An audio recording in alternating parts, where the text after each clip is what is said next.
Kidney रॅकेटचे भारतातील connection उघड. चंद्रपूर पोलिसांना मोठे यश.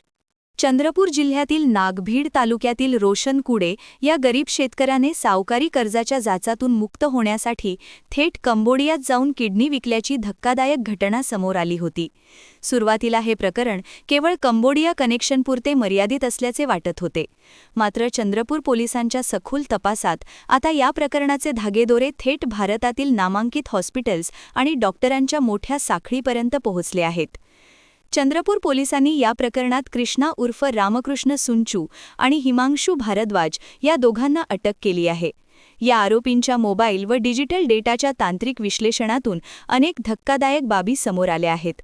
विशेष म्हणजे आरोपी हिमांशू भारद्वाज याने स्वतःची किडनी देखील याच बेकायदेशीर रॅकेटमार्फत विकल्याचे उघड झाले आहे. या प्रकरणाचा तपास अधिक व्यापक स्वरूप घेत असून चंद्रपूर स्थानिक गुन्हे शाखेचे एक पथक सध्या तामिळनाडूतील स्टार किम्स हॉस्पिटलमध्ये संचालक डॉक्टर राजरत्नम यांच्या शोधात आहे, तर दुसऱ्या पथकाने दिल्लीतून डॉक्टर रवींद्रपाल सिंग यांना ताब्यात घेतले आहे. न्यायालयाने डॉक्टर रवींद्रपाल सिंग यांना 2 जानेवारी 2026 रोजी चंद्रपूर न्यायालयात हजर राहण्याचे आदेश दिले आहेत. आता आमच्या समोर जे माहिती आहे त्या अनुषंगाने आता एक हॉस्पिटल समोर आलेलं आहे. अजून होण्याची शक्यता आहे. त्यांचा तपास आता सुरू आहे. जे 6 लोक कंबोडियामध्ये गेले होते त्यानंतर आता जे लोक सोबत गेला होता विक्टिम सोबत त्यांच्या साक्ष पेंडिंग आहे. त्यांच्या साक्षीमध्ये निष्पन्न झाला की जे हिमांशूने घेऊन गेला तिकडे आणि कंबोडिया जे मिलिटरी हॉस्पिटल ते आधी पण मी समोर ठेवलेलं आहे हॉस्पिटलचं नाव. तो तिकडे गेले होता. त्यांचे किडनी कापल्यानंतर त्यांना 8 लाख पर्यंत पैसे मिळाला म्हणून ते पण सांगितले.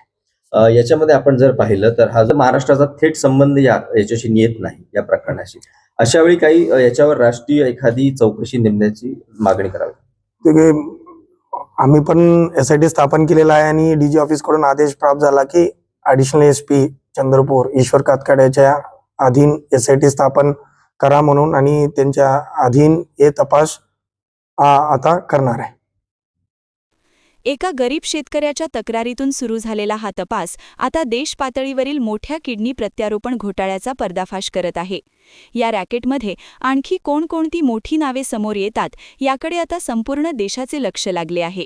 ग्रामायण प्रतिष्ठान VIA एग्रो फोरम के सहयोग से आयोजित कर रहे हैं ग्रामायण उद्योग एक्सपो 26 से 30 दिसंबर। यहाँ एक ही छत के नीचे मिलेंगे नर्सरी प्रोडक्ट्स, मसाले, bamboo items, house hold goods, clothing, food, Ayurvedic, cosmetic, artisan products and more. Be vocal for local end visit Gramayan उद्यम एक्सपो 26 से 30 दिसंबर, कुसुमताई वानखेड़े सभागृह, धर्मपेट, नागपुर।